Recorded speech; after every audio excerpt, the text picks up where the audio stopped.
Hello everyone. Polity की series का next lecture discuss कर रहे हैं।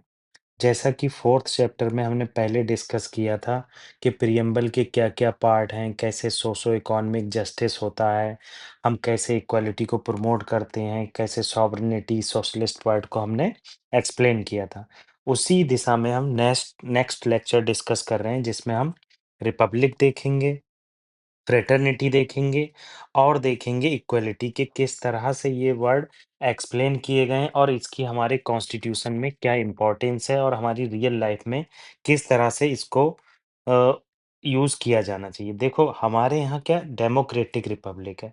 हम एक चीज़ अच्छे से जानते हैं कि डेमोक्रेटिक रिपब्लिक का मतलब होता है कि जो लोग हैं वही चुनी हुई सत्ता यहाँ पर काम करती है। मतलब लोगों के द्वारा चुनी हुई गवर्नमेंट ही काम करती है। जैसे रिपब्लिक आप देखोगे तो 2 टाइप की रिपब्लिक होती है। एक होती है मोनार्की बेस्ड और एक होती है जो रिपब्लिक बेस्ड। मतलब डेमोक्रेटिक पॉलिटी 2 टाइप की होती है। डेमोक्रेटिक पॉलिटी 2 टाइप की होती है, एक मोनार्की बेस्ड होती है और एक रिपब्लिक बेस्ड होती है। तो आप मोनार्की बेस्ड अगर देखेंगे, देखो डेमोक्रेटिक पॉलिटी जो है वो हमें 2 टाइप की देखने को मिलेगी, एक है मोनार्की। अब मोनार्की में क्या होता है, अगर आप मोनार्की को एक्सप्लेन करोगे तो इसमें क्या होता है, हेड ऑफ स्टेट जो है, तो वो इनहेरिटेड होता है। इनहेरिटेड का क्या मतलब है, जैसे हेड ऑफ स्टेट किंग है, तो किंग के जो अगर किंग की डेथ हो गई तो नेक्स्ट जो होगा वो उनका बच्चा बनेगा। क्वीन है तो उनका बच्चा बनेगा। मतलब ये हेरिडिटरी होता है। तो हेड ऑफ स्टेट अगर आप देखेंगे, आज भी मोनार्किकल डेमोक्रेटिक पॉलिटी चली आ रही है डेमोक्रेटिक सिस्टम में। कहाँ पर? यूनाइटेड किंगडम में आज भी वहाँ पर हेड ऑफ स्टेट कौन होता है? वो वहाँ का किंग होता है या क्वीन होती है। ठीक है? ठीक है, मगर उनके पास इतने राइट नहीं है डेमोक्रेटिक सिस्टम यूनाइटेड किंगडम में, मगर इतने राइट देखने को नहीं मिलेंगे। जो राइट्स हैं, वो वैसे डेमोक्रेटिकली इलेक्टेड गवर्नमेंट के ही हैं। उनके पास क्या है कि वो आज के दौर में एक सिस्टम बना दिया है ताकि वो हम उनको सम्मान दे सकें जिन्होंने यूनाइटेड किंगडम को इतना प्रेस्टिजियस बनाया। अब अगर आप देखेंगे डेमोक्रेटिक पॉलिटी का दूसरा टाइप, तो एक होती है रिपब्लिक। रिपब्लिक वर्ड में मैंने आपने पहले ही बताया है, पब्लिक के द्वारा चुनी हुई गवर्नमेंट, इलेक्टेड गवर्नमेंट। अब इलेक्टेड में यहाँ पर मेनली डेमोक्रेटिक पॉलिटी में प्रेसिडेंट की बात हो रही। तो जो हमारा प्रेसिडेंट है वो इनडायरेक्टली इलेक्टेड होता है, ये चीज़ आपको याद रखना है, ठीक है? और इनका जो टर्म होता है वो फिक्स्ड होता है। तो इसलिए ये जो रिपब्लिक वर्ड है, इसमें हेड ऑफ स्टेट जो हमारा इंडिया में हेड ऑफ स्टेट क्या होता है? इनडायरेक्टली इलेक्ट होता है। जबकि आप अमेरिका में देखोगे, यूनाइटेड स्टेट में देखोगे तो वहाँ प्रेसिडेंट डायरेक्टली इलेक्ट होता है और वो 4 साल के लिए होता है और इंडिया में 5 साल के लिए होता है। तो यहाँ पर आप रिपब्लिकन सिस्टम में अगर देखोगे तो रिपब्लिकन सिस्टम में की फीचर क्या मिलेंगे? जो हेड ऑफ स्टेट होता है डेमोक्रेटिक पॉलिटी में, वो इलेक्टेड हेड ऑफ स्टेट होता है, ठीक है? और दूसरी चीज़ देखेंगे, फिक्स्ड टर्म होता है। और तीसरी चीज़ देखेंगे, जो पावर है वो किसके पास है? पीपल के पास है। पीपल डिसाइड करते हैं कि किस तरह की चीज़ होना चाहिए, किस तरह से हम लोगों को चुनेंगे, हमारी मर्ज़ी है। तो इस तरह से देखने को मिलता है कि रिपब्लिकन सिस्टम में या डेमोक्रेटिक रिपब्लिकन सिस्टम में पीपल सुप्रीम होते हैं। ये वर्ड हम इसलिए एक्सप्लेन कर रहे हैं ताकि आज अगर आप न्यूज़पेपर पढ़ते हैं, मेंस की आंसर राइटिंग करते हैं डे टू डे, तो ये हेल्प करती है उसमें। इसको आप फालतू में नहीं समझना, ठीक है? तो सिस्टम क्या है हेड ऑफ स्टेट को अगर आप समराइज करोगे, तो मोनार्की में क्या है, अगर देखेंगे तो किंग और क्वीन जो है वो हेड ऑफ स्टेट होते हैं। जबकि आप रिपब्लिक में देखोगे तो प्रेसिडेंट को इलेक्ट किया जाता है इनडायरेक्टली और डायरेक्टली फिक्स टर्म के लिए। डायरेक्टली आपको कहाँ देखने को मिलेगा? यूएसए में देखने को मिलेगा। और इनडायरेक्टली आप देखेंगे तो वो आप इंडिया में देख सकते हैं। तो इस तरह की चीज हम यहाँ पर बताई गई। यही चीज यहाँ बताई है कि किस तरह से हम इंडिया में फिक्स टर्म के लिए इलेक्ट करते हैं और यूएसए में इलेक्ट करते हैं। और वेस्टिंग पॉलिटिकल सॉवरेनिटी जो होती है वो पीपल के पास होती है, वही सब डिसाइड करते हैं। अब नेक्स्ट टर्म देख लेते हैं हम जस्टिस के बारे में। किस तरह से जस्टिस को डिफाइन किया गया है, क्या रीज़न है कि जस्टिस को हम इतने एक्सप्लेन वे में डिस्कस कर रहे हैं, तो ये सब चीज़ें इम्पोर्टेंट हो जाती हैं हमारे एग्ज़ाम पॉइंट ऑफ व्यू से। हमने यहाँ पर रिपब्लिक में देखा कि किस तरह से मोनार्की हेड ऑफ स्टेट होती है, हैं, और मोनार्की में हेड ऑफ स्टेट और जो किंग होता है, और रिपब्लिक में हमने देखा कि किस तरह से हेड ऑफ स्टेट आपको देखने को मिलेगा कि वो रिप्रेजेंट करता। अब जस्टिस में अगर आप देखोगे, तो जस्टिस आपने अगर हमारे कॉन्स्टिट्यूशन या प्रियम्बल में आपने पढ़ा होगा, हम जस्टिस की बात करते हैं 3 टाइप जस्टिस की, जैसे socio economic and political justice. कैसे justice? Socio economic and political justice, ये आपको देखने को मिलेगा हमारे इंडियन कॉन्स्टिट्यूशन के प्रियम्बल में। आपको ये भी पता होना चाहिए, ये जो जस्टिस सोशो इकोनॉमिक पॉलिटिकल है, ये हमने रसियन रिवॉल्यूशन, जो रसियन रिवॉल्यूशन हुई थी 1917 में, उससे इंस्पायर्ड है। ये आपको चीजें पता होना चाहिए। अब यहाँ पर मेन चीज ये डिस्कस कर लेते हैं कि socio economic and political justice में से पहली चीज जो है, सोशल जस्टिस का क्या मतलब होता है, ये आपको पता होना चाहिए। देखो, सोशल जस्टिस में आप कंफ्यूज हो सकते हैं इकोनॉमिक जस्टिस और पॉलिटिकल जस्टिस। अगर आप सोशल जस्टिस अगर आप देखेंगे, तो सोशल जस्टिस में आपको देखने को मिलेगा कि किसी भी रिलीजियन से, किसी भी इंडिविजुअल से कास्ट बेस पर, रिलीजियस बेस पर, जेंडर बेस पर, कलर बेस पर और रेस बेस पर डिस्क्रिमिनेट नहीं किया जाता जा सकता, क्योंकि हमारा कॉन्स्टिट्यूशन कहता है कि इक्वलिटी होना चाहिए इन सोसाइटी। अब सोसाइटी में इक्वलिटी कैसे प्रमोट होगी? जब आप सोशल जस्टिस देंगे। और सोशल जस्टिस कैसे देंगे? जब हम वीकर सेक्शन को उनकी मदद करेंगे। जैसा कि मैंने पहले भी बताया, वीकर सेक्शन की मदद कैसे की जा सकती है, जैसे एससीज और एसटी के लिए आज भी रिजर्वेशन है, विमेन के लिए रिजर्वेशन आपको देखने को मिलेगा एजुकेशन में और जॉब्स में, ठीक है। तो जो रिजर्वेशन की प्रोसेस है, इससे हम सोशो जस्टिस प्रमोट करते हैं। कैसे सोशल जस्टिस प्रमोट करते हैं? क्योंकि एससीज जो हैं वो ऑलरेडी बहुत बैकवर्ड हैं, और उनके साथ डिस्क्रिमिनेशन आज़ादी से पहले और आज़ादी के बाद देखने को मिला। दूसरी इंपॉर्टेंट चीज क्या है? अगर दूसरा एग्जांपल दें सोशल जस्टिस का, तो बैन ऑन अनटचेबिलिटी। अगर हम अनटचेबिलिटी पर बैन लगा देते हैं, जैसा कि आर्टिकल 17 जो हमारा कॉन्स्टिट्यूशन का फंडामेंटल राइट है, तो इसके तहत हम क्या करते हैं? बैन लगा देते हैं अनटचेबिलिटी पे। तो इससे क्या होता है? हमारी सोशल जस्टिस प्रमोट होता है। अब आप दूसरी चीज देख लो, इकोनॉमिक जस्टिस। इकोनॉमिक जस्टिस अगर आप देखोगे, तो इकोनॉमिक जस्टिस का मतलब ही है कि मॉनेटरी से रिलेटेड, मतलब वेल्थ और पॉवर्टी से रिलेटेड। किसी के पास वेल्थ का एक्युमुलेशन ना हो पाए। अगर वेल्थ का एक्युमुलेशन इंडिया में देखने को मिलेगा, तो पुअरर और पुअर दिखाई देगा, ठीक है। तो इसलिए इसमें क्या प्रमोट किया जाता है इकोनॉमिक जस्टिस को प्रमोट करने के लिए? मिनिमम वेजेस का कॉन्सेप्ट देखने को मिलेगा। इससे रिलेटेड आपको लॉ देखने को मिलेंगे कि कोई भी स्टेट या डिस्ट्रिक्ट या सिटी, वहां पर मिनिमम वेज इतना होना चाहिए। अगर आपको मिनिमम वेज नहीं मिल रहा है, तो आप केस कर सकते हो, और आप जाके जुडिशरी में न्याय की मांग कर सकते हो, ठीक है। आप दूसरी इंपॉर्टेंट चीज इकोनॉमिक जस्टिस में क्या की गई? हमने अबॉलिश कर दिया किसको? जमींदारी सिस्टम को। आप जमींदारी सिस्टम देखोगे तो अबॉलिश कर दी गई। तीसरी इंपॉर्टेंट चीज देखोगे, मनरेगा लाई गई। तो इस तरह से हम क्या करते हैं? इकोनॉमिक जस्टिस को प्रमोट करते हैं, जो पुअरर सेक्शन है उसको आगे बढ़ाया जा सके, और वेल्थियर सेक्शन की वेल्थ को रीडिस्ट्रीब्यूट किया जा सके, ठीक है। तीसरा पॉइंट देखते हैं, पॉलिटिकल जस्टिस। पॉलिटिकल जस्टिस क्या होता है? तो ये जो चीजें हैं, ये सब मेंस में और प्रीलिम्स में बहुत हेल्प करेंगी आपके एलिमिनेशन मेथड में। अब आप पॉलिटिकल जस्टिस अगर देखेंगे, तो पॉलिटिकल जस्टिस में आपको देखने को मिलेगा कि आपके पास इक्वल पॉलिटिकल राइट है, ठीक है। इक्वल पॉलिटिकल राइट का मतलब क्या है? कि आर्टिकल 325 में कहा गया है कि किसी को भी वोट देने से नहीं रोका जा सकता on the basis of caste, religion, race, class, इसमें बेस पर और जेंडर के बेस पर आप किसी को वोट देने से नहीं रोक सकते। मतलब वन पर्सन वन वोट का कॉन्सेप्ट यहाँ पर देखने को मिलता है, और right to vote above 18 years सब में आपको देखने को मिलता है। तो यहाँ पर अगर इसको सोशो इकोनॉमिक पॉलिटिकल जस्टिस को हम समराइज करें, तो आपको देखने को मिलेगा कि सोशली इक्वली बनाने के लिए सोसाइटी को हमने कास्ट को रिमूव किया, जेंडर को रिमूव किया, इकोनॉमिकली सेफ बनाने के लिए हमने एक्सट्रीम पॉवर्टी को खत्म करने के लिए रिजर्वेशन का कॉन्सेप्ट भी इकोनॉमिक जस्टिस में आ जाता है। और अगर अदर देखेंगे तो आप जमींदारी सिस्टम को रिमूव किया गया, मनरेगा का कॉन्सेप्ट लाया गया, वेरियस स्कीम्स लाई जा रही हैं। उसका मेन पर्पस क्या है कि हम इकोनॉमिकली जस्ट सोसाइटी बना सकें।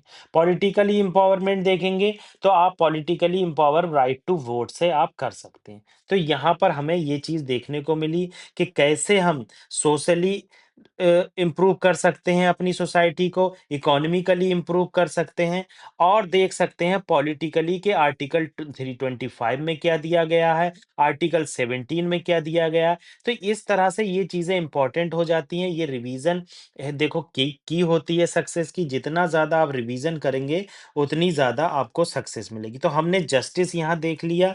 क्या क्या देख लिया? हमने देख लिया सोशो इकोनॉमिक और पॉलिटिकल जस्टिस।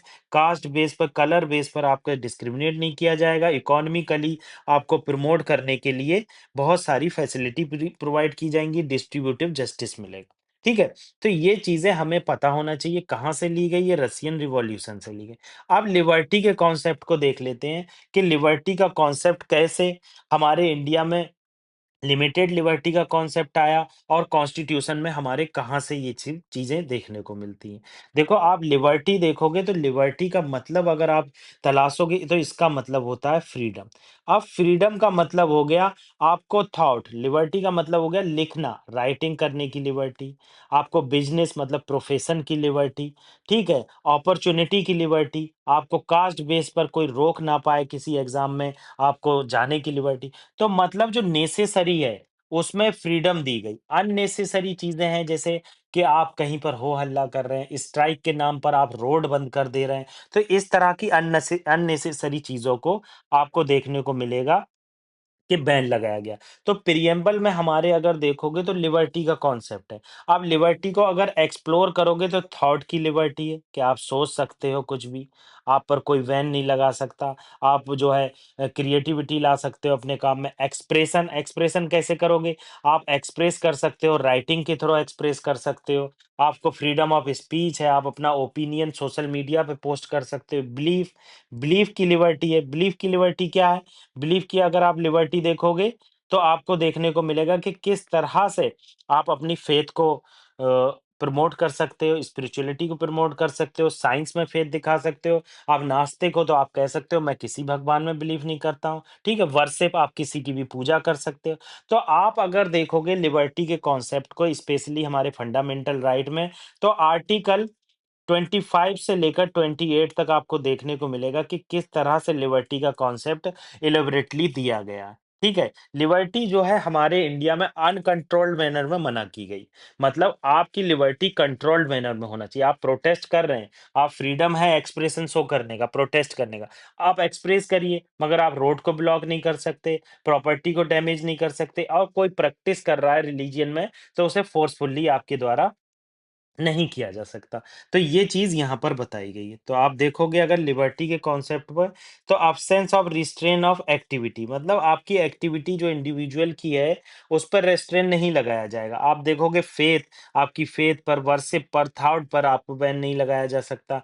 जो आपके सक्सेसफुल फंक्शनिंग करने के लिए डेमोक्रेटिक सिस्टम में ज़रूरी है, वो सब किया जाएगा। यहाँ पर ये चीज़ यहाँ पर बताई गई है। ठीक है? हमने लिबर्टी, इक्वालिटी और फ्रैटर्निटी आपने मैंने पहले भी डिस्कस किया है, ये हमने फ्रेंच रिवॉल्यूशन से लिया है और ये हमारे प्रियम्बल में भी देखने को मिलता है। ठीक है? तो ये चीज़ हमारी लिबर्टी से रिलेटेड हो गई। नेक्स्ट हमारी इम्पोर्टेंट पॉइंट है इक्वालिटी।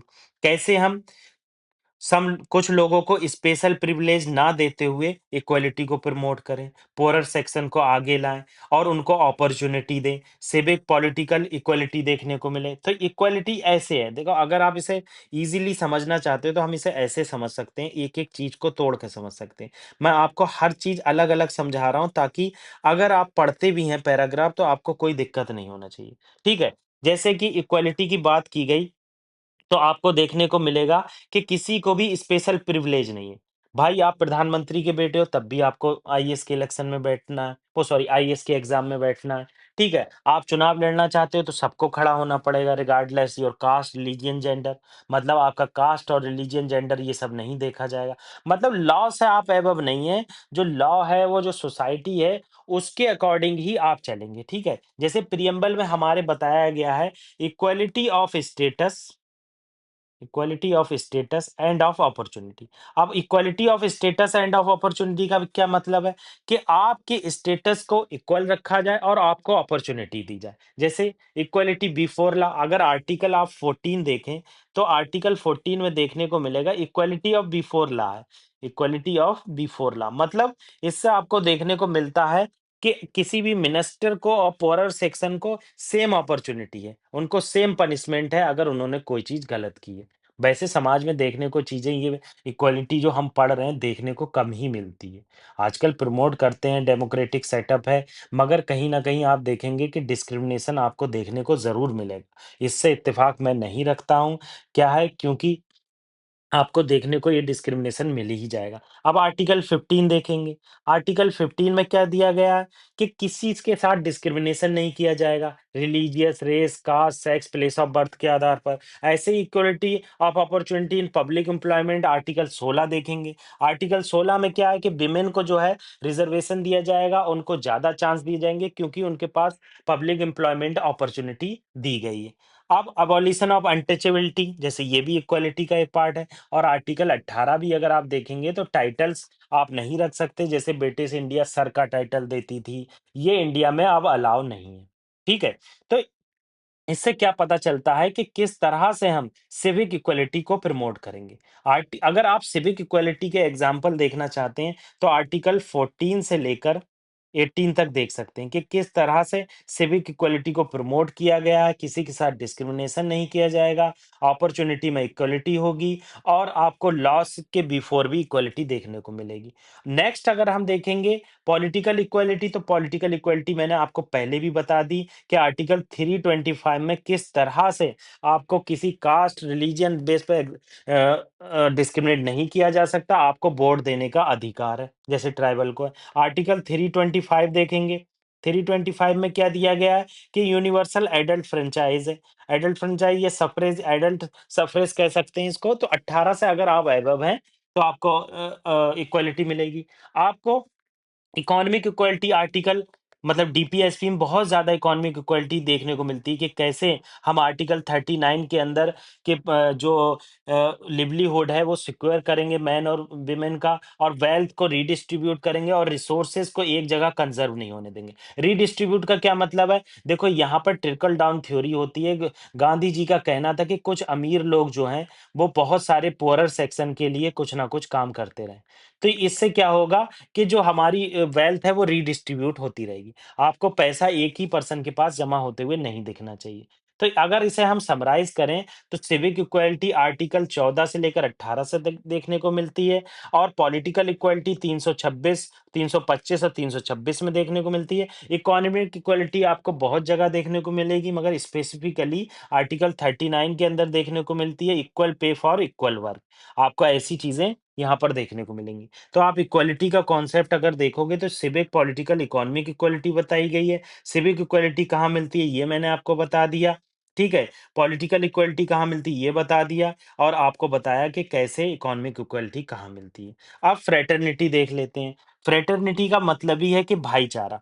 जितना ज़्यादा भाईचारा होगा हमारी कंट्री में, उतना अच्छे से हम प्रमोट कर सकते हैं और ये भाईचारा कैसे डेवलप होगा कि हम जब ऑल सिटिज़न्स के रिलिजन को, रीजन को, लैंग्वेज को, कास्ट को जब रिस्पेक्ट देंगे। जितनी ज़्यादा रिस्पेक्ट देंगे उससे उतनी ही ज़्यादा हमारे कल्चर में इक्वालिटी देखने को मिलेगी, ठीक है? तो इस तरह की चीज़ें क्या होती हैं आपको पता होना चाहिए ताकि आपको कोई भी दिक्कत ना हो। तो आप फ्रैटरनिटी के कॉन्सेप्ट को आप कैसे प्रमोट कर सकते हैं? मतलब कैसे हम, अगर हमारे कॉन्स्टिट्यूशन या प्रिएम्बल में जो फ्रैटरनिटी का कॉन्सेप्ट दिया है, इसको कैसे प्रमोट कर सकते हैं? तो आप देखेंगे सिंगल सिटीज़नशिप।